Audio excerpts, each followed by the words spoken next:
Folks, it's a pleasure to have you here. Let's get into the details of the AM news. Starting with, Joy News has uncovered the destruction of large tracts of the Aseno Forest Reserve, a beneficiary of the Ghana Landscape Restoration Project. A number of citronella trees grown during the restoration project have been pulled down despite ongoing calls for a cessation of mining in forest reserves. Love FM's Erastus Asaridonko and his team were attacked whilst filming evidence of these environmental infractions, but have managed to file this report. The Aseno Forest Reserve is a production forest established in 1940.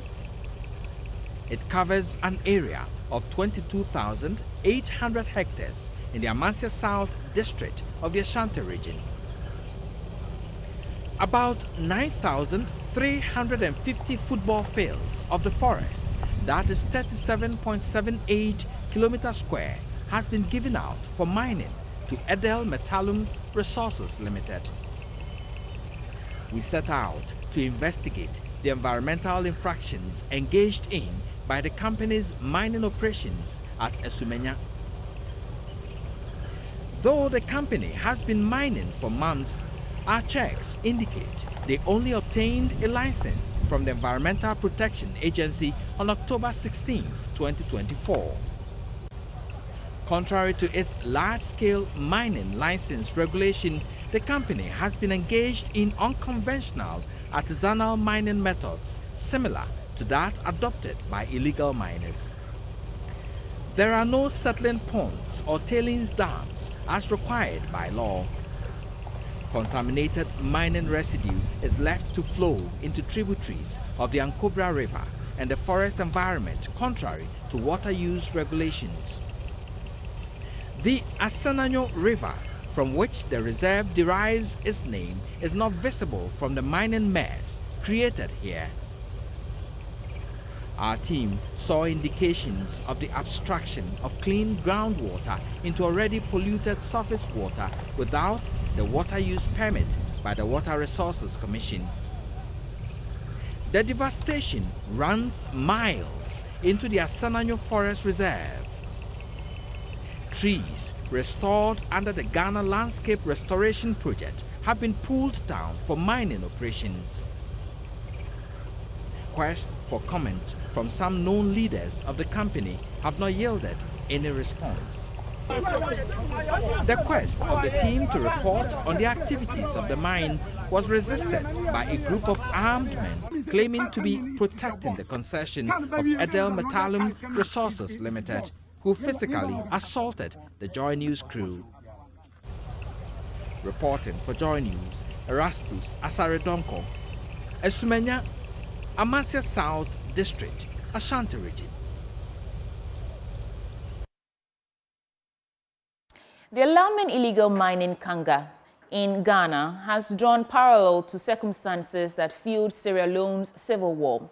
Criminologist Dr. Jones Kuari narrates the role of rebel groups supported by external forces in exploiting resources to fund their war efforts, as he warns of a similar trajectory in Ghana's Galamsey operations and its violent tendencies. Now, the danger, he cautions, is that these illegal gangs could escalate into rebellion against citizens, the state, and government machinery. Dr. Kuari's remarks come in response to the recent attack on our journalist Joy News Erastus Asaridonko and his crew by armed men who claim to be working for Edel Metallum Resources Limited, a mining site at Asumenya, close to Manson Kran in the Ashanti region. Here's that report.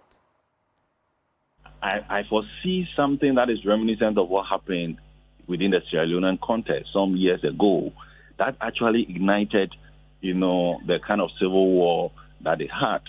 During that time, the Revolutionary United Front, which was a rebel group that was supported by, Chastela from Liberia, had to use proceeds of, diamond sites in Sierra Leone to fuel the war. So what happened was that a resource that the members of, Sierra Leone or citizens of Sierra Leone could actually benefit. These gangs and hoodlums and rebels actually went into those sites, and used the diamond proceeds to acquire explosive weapons, to acquire very deadly weapons, and we use it, as it were, to fight and topple the government of Sierra Leone at the time. And so if I look at the pattern as we have, and I'm looking at a pattern where we have these guys going into this site and having access to very serious weapons, as to how these weapons get into these sites, only God knows. Okay, and they are using that to protect these resources. And I'm of the view that, look, if you are not able to nip this thing in the bud, there can be a time where these guys can get very frustrated and then decide that whoever is in charge of the state and is not allowing them to do whatever they want to do, they can actually have the potency to actually stand against that government and even topple it up.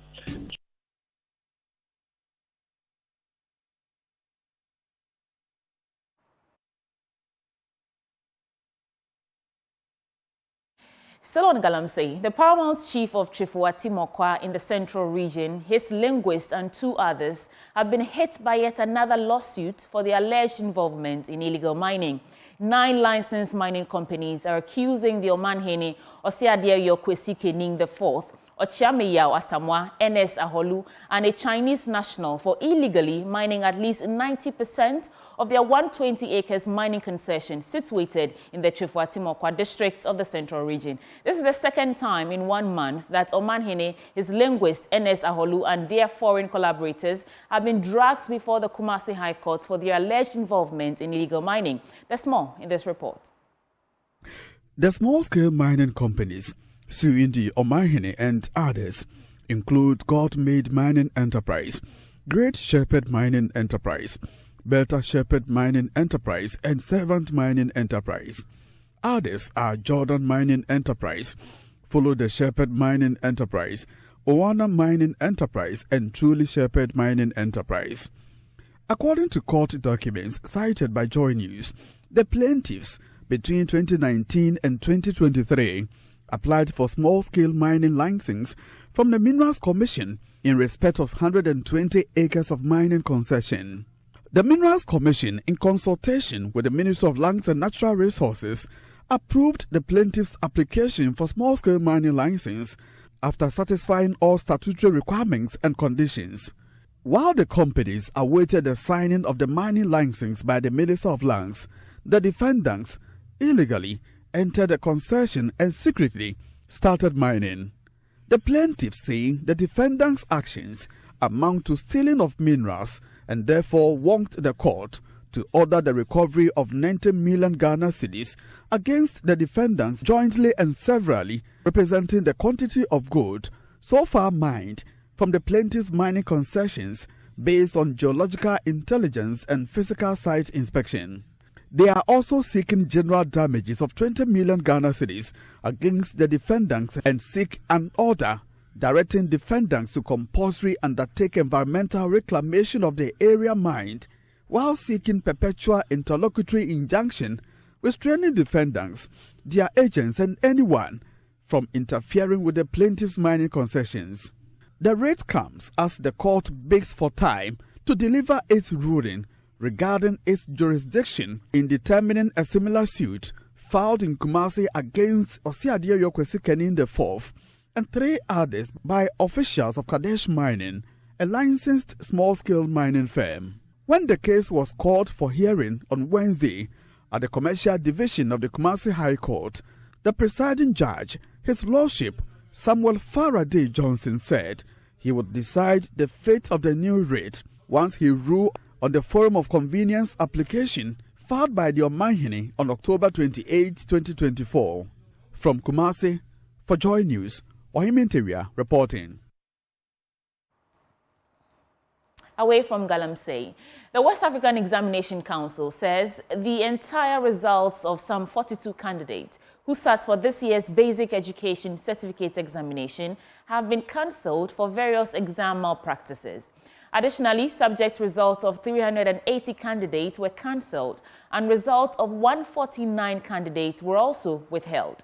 Public Relations Officer of WAEC, John Kuari, says a decision will be taken regarding the withheld results after investigations. For subject results, we've cancelled the subject results of 380 candidates. That is 377 school candidates and 3 private candidates. We have cancelled the entire results of 41 school candidates and 1 private candidate. And then 33 school candidates and 3 private candidates, we withheld their entire results. Now we have 149 schools whose scripts, not all the scripts, but in one subject or another, have been withheld for further scrutiny. Scrutiny is being done right now, after which the relevant committees will sit down, look at the merit complaints vis-a-vis the findings of the scrutiny, and then we'll see where we go from there. John Kapi has been offering some explanations for the Council's inability to release the results of the Creative Arts paper.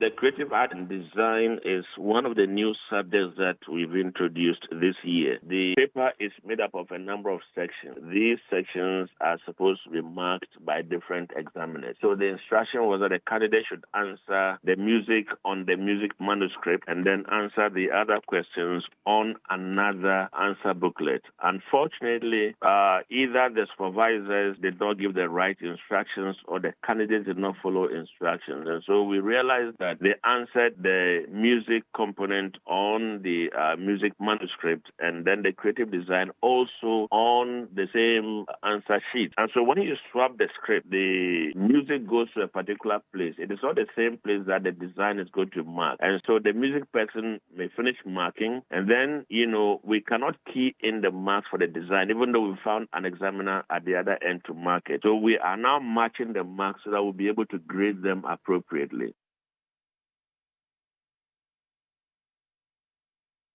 Let's do some election stories. The New Patriotic Party is accusing the opposition National Democratic Congress, that is the NDC, of acting to disrupt government business in Parliament. This comes in the wake of recent happenings in Parliament where Speaker Alban Bagbin declared 4 seats vacant, giving the NDC a temporary minority on the floor. Addressing a press conference at the NPP party headquarters, Director of Communications for the party, Richard Ahiagba, first alleges that they have uncovered a secret called Winning the 2024 Election and Beyond, a comprehensive NDC document put together by the opposition National Democratic Congress to capture power through the legislature. Chapter 2 of the secret document provides strategies on how the NDC minority should leverage parliamentary power to disrupt government business. Pages 7 and 8 under the subheading Maximizing Parliamentary Control of the Legislature provides the context for this NDC dubious plot. And I read from here, but it's actually a direct quote from the document. The 2020 election resulted in an unprecedented situation in Ghanaian politics, with an evenly split parliament, with the NDC and NPP holding equal seats. The equilibrium creates a powerful opportunity for the NDC to, 1, influence, to delay or outright block government's legislative agenda. I want you to focus on those things. 1, influence, delay, or outright block government's legislative agenda. Now, ladies and gentlemen of the media, this strategy the NDC has operated with since 2021 is on full display with what is happening in Parliament. So you have a situation where the NDC, for some odd reason, decides that it wants to be majority.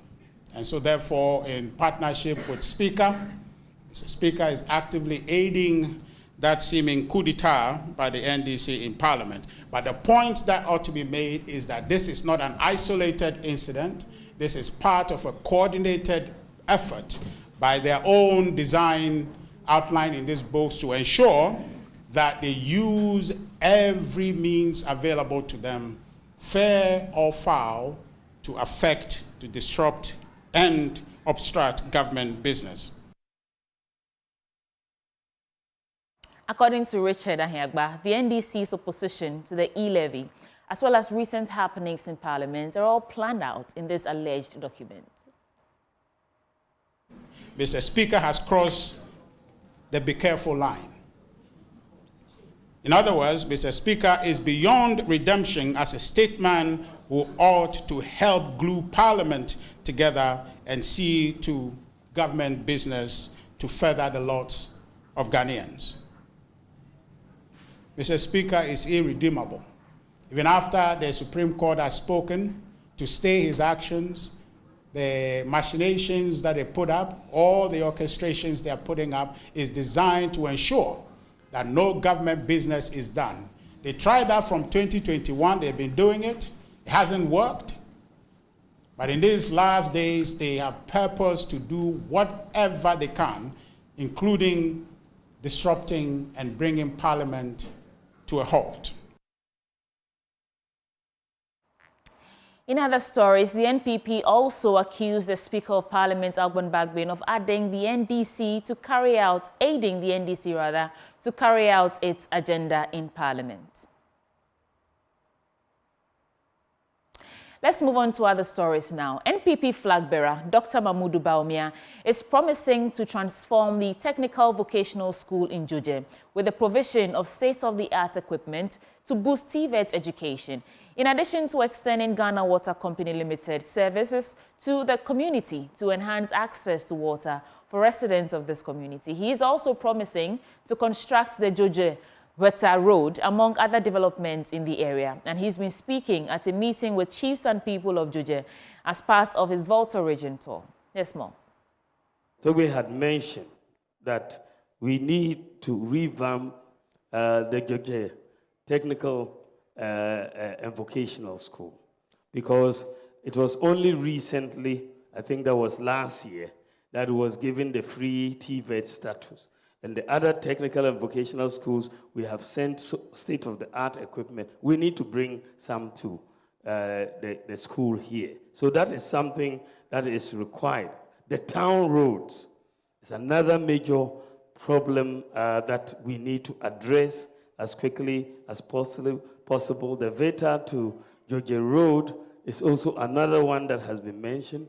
The water treatment facilities and also water. I think basically most of K2 North is under community water, but the population has really outgrown the community water. And I was talking to Enoch here. We need to bring in Ghana Water and expand the water facilities that will be needed, including water treatment and so on. But I think the population has outgrown what was done initially under President Kufuor. I think we have outgrown it. So we need to bring in Ghana Water. But when I come in 4 years' time, I have to give an account on all of these things. So because I know I have to give an account, I'm going to work very hard to deliver for you so that in 4 years I can say, I finished these roads, I finished this water, and so on. So I want you to put your confidence in me. I've demonstrated as Vice President that if you give me the opportunity, I can deliver. Now, Ghana is set to expand its efforts to promote transparency and accountability within the fisheries sector across West Africa. Speaking at the opening ceremony of a workshop for the Fisheries Committee of West Central Gulf of Guinea Project Coordinator, Kofi Ahiagba highlighted Ghana's success in eliminating illegal transshipment of fish and emphasized plans to engage other member countries for broader regional improvement. Now, the workshop aims to share Ghana's achievements and develop strategies for expanding the project's reach throughout the sub-region. There's more in this report. Under the Improved Fisheries Governance project, Ghana serves as a pilot country, offering valuable lessons for other member states.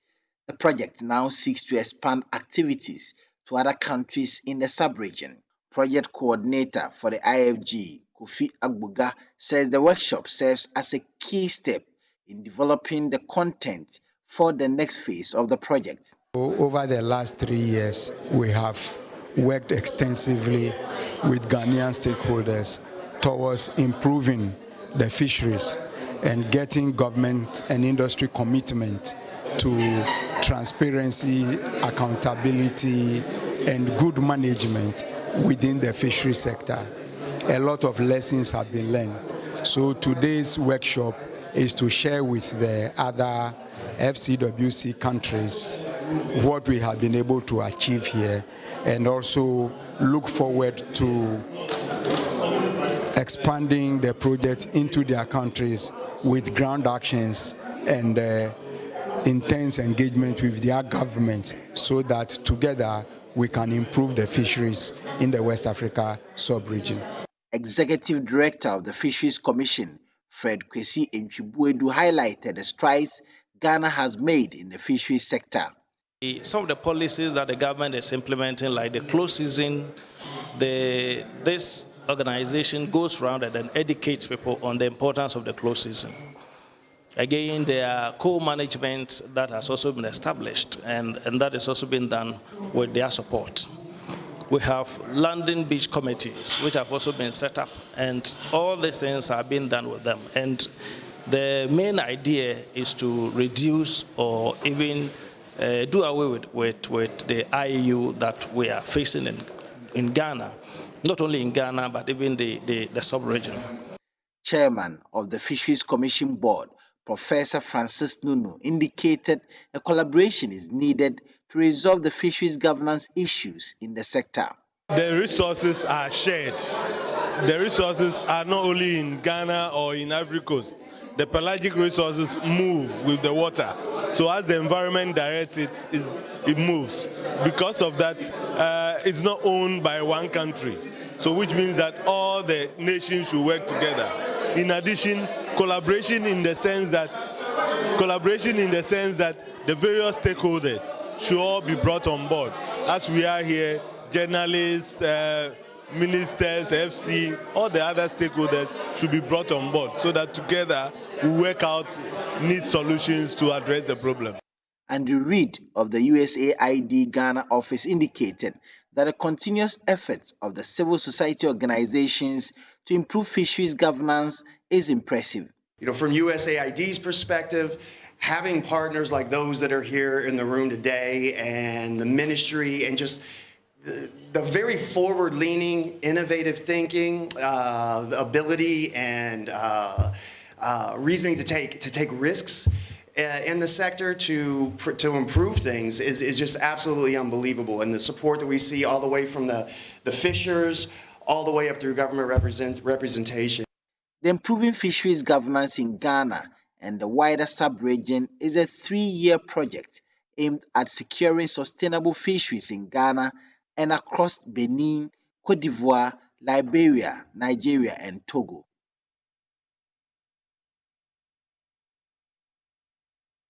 And on to the National Science and Maths quiz. In a fierce intellectual showdown, 3 of Ghana's most formidable schools, Impraiso Senior High School, Achimota School, and Keta Senior High School, locked horns in what promised to be a close contest.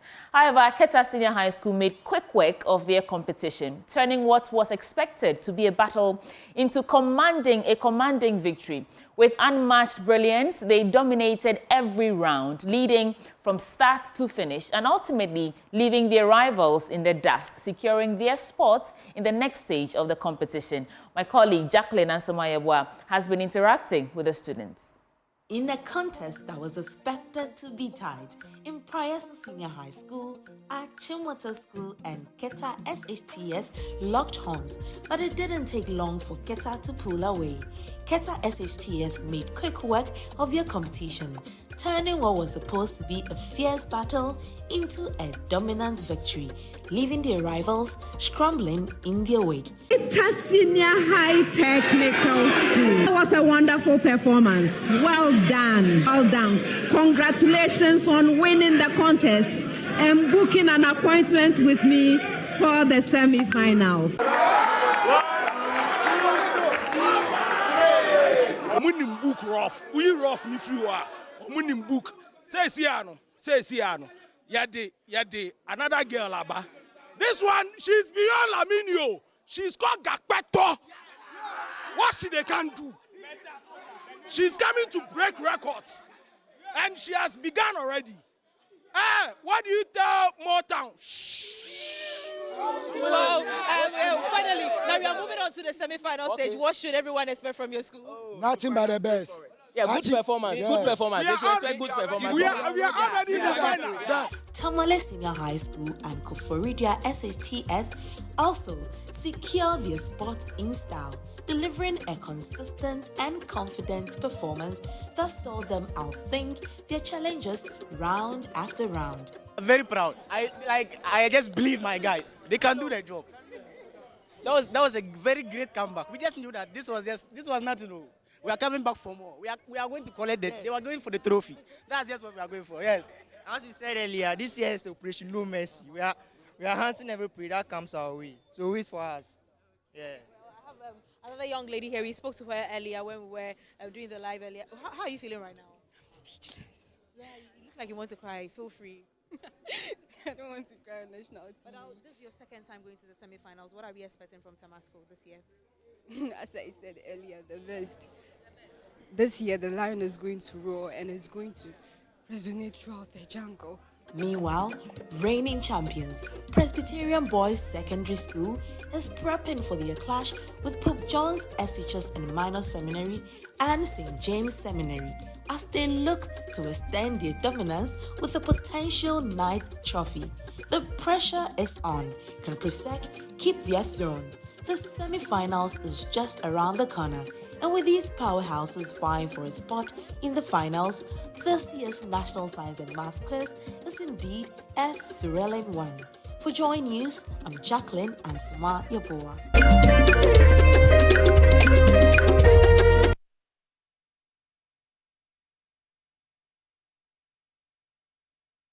So in the rest of Keta Senior High Technical School. On that note, let's get into our business update with Benjamin Akakpo.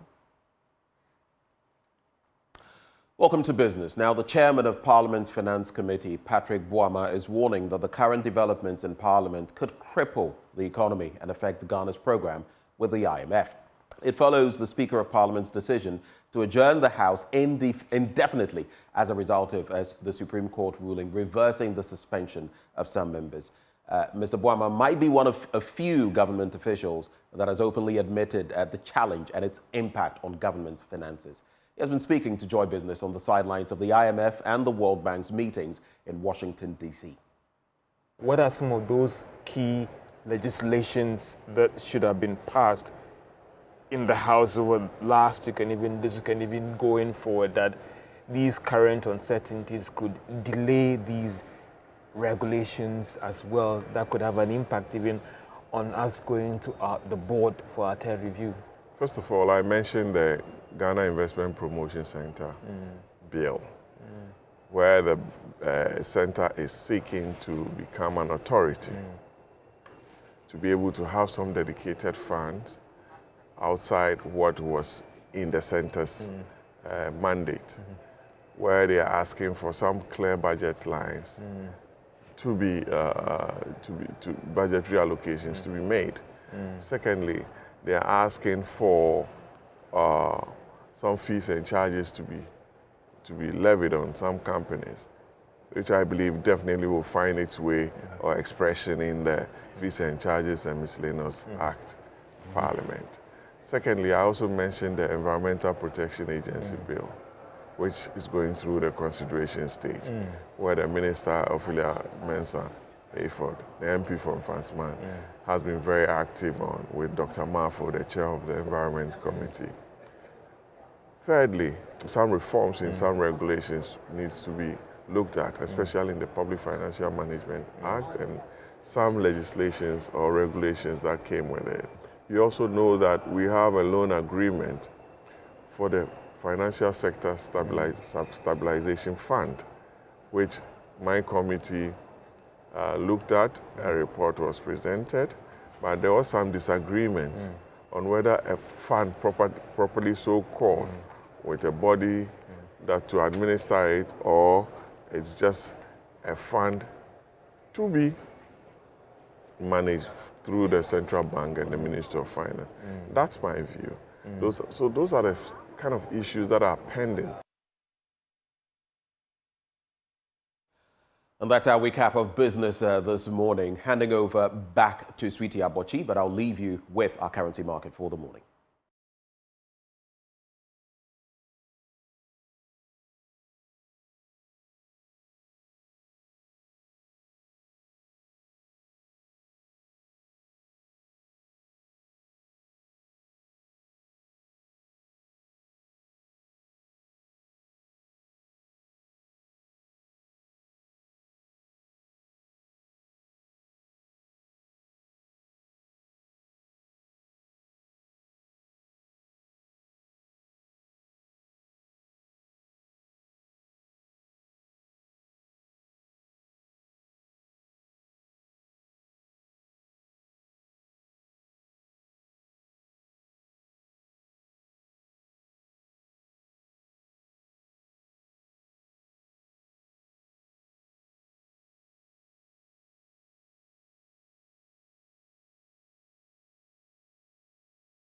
Right, and that ends it for the AM News. Stay because news review is coming up next. Dr. John Osei Tutu joins us to review the newspapers. We'll be back in a bit.